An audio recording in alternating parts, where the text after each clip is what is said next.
this young man here, Maddie, okay? Now, why is Maddie the subject? Because everything bad's about to happen to him. Welcome to the show, okay? So I'm talking about Maddie, and this is the opening scene of It Welcome to Derry. And he's going to be very important because he's a catalyst for a lot of what happens later. So you see this kid, and if you're paying attention, we see a lot already. First of all, this kid's sucking on a pacifier. That's significant. The pacifier would actually be symbolic of him later on. That pacifier is going to matter for a lot of reasons. So when you see, just like, I would say if this is coming from Stephen King, it makes sense because he uses symbols to carry ideas, right? When you see that red balloon, you're scared now.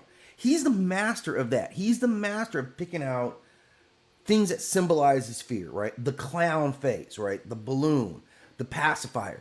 This is not by accident.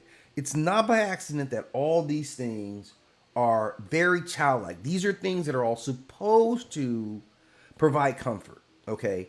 So this whole pacifier thing works on a couple of levels that are sheerly brilliant. Okay.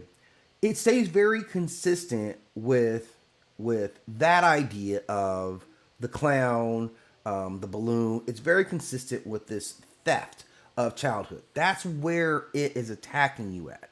So I don't have to question after the balloon, after I saw the clown. I know how you're getting at it. You're coming through the childhood, and that's what Maddie is all about. That is why this becomes another symbol in that, and we'll see it later because it'll go into the river, and that matters. All this stuff matters. And then if I just look at Maddie for a second, right? The kid's face is all beat up. Okay. Let me get into it the right way. First of all, this kid is sucking on a pacifier. Forget all the symbolism that the story is putting out there and why it's focusing on. Let's focus on this kid who's sucking a pacifier, who's clearly not a baby. He's clearly not a baby. This kid's got to be like 8, 9 years old. I don't know. I'm not good at judging kids' age. I guess this kid's like 7 or 8 years old. It's my guess, okay? 7 or 8-year-old kid. Why is this 7 or 8-year-old kid sucking on a pacifier?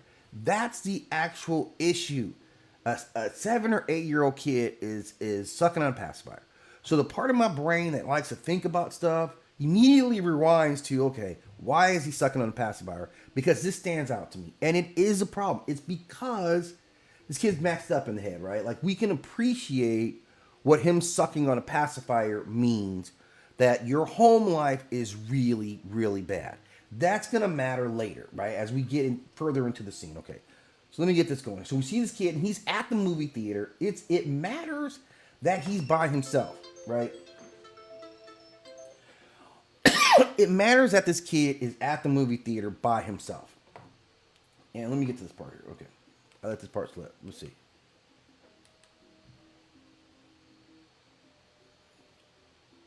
So our guy Maddie is here by himself, right? He's got to get sweated by this old lady. So this is already kind of a hostile environment for him, right? And the significant thing is that he's by himself too, right? Like, he's there by himself. No adult supervision. And this is going to matter because, right, you get kicked out of the theater, right? So you're in here. They do a great job of kind of setting out who Maddie is. You're getting ran out of here because you're sneaking in. And you're sneaking in here because you're sneaking in here because your home life is that bad. That's why you're here. You're here because your life is really messed up, which goes into why he had a pacifier in his mouth. All that stuff starts to add up. Kid with the pacifier in his mouth, the bruises on his face, visible bruises on your face. Even the worst parents that beat your ass don't usually smack you on the face. They know they avoid the visible signs. He didn't even care about that, right? His family life is so bad. And this gentleman here, right, when we see this guy, they talk about it. He says, right, give this kid a break. Like, we see this, right? We see them talking about giving this kid a break because we recognize that, man, it's really bad over there for this young man, right? So we're not going to get deeper into it, right? Let me move this. I want to move not you. You, not me. Move you. Okay, let's get this out of here. We know what we're talking about here, right? Talking about Derry. Okay. So we start to see this how the community reacts. Most people in the community are like, I don't give a damn. I don't care whether this kid is like clearly like this is his refuge. This isn't just I'm trying to see a movie. This kid's refuge. He doesn't have any money. We can establish that he doesn't have any money, right? And we just want to be right. They catch him here every single week. That's what. Let me get to where you can see the the caption here. Okay. They catch him here every single week because this kid's poor and he gets beat up at home, and this is the place that he goes when he wants to get away from it. He has to get away from his life. Like, and you can see this look on his face, right? This is the whole thing. It's jacked up for Maddie. Nobody's paying attention to Maddie, and it's a tragedy, right, that nobody's paying attention to Maddie. Like, let's look at his face right there. That's the look. This is the look of a beaten up face kid who's scared, who's hiding. They don't care in Derry. Not everybody. Not everybody says, we don't care about you, Maddie.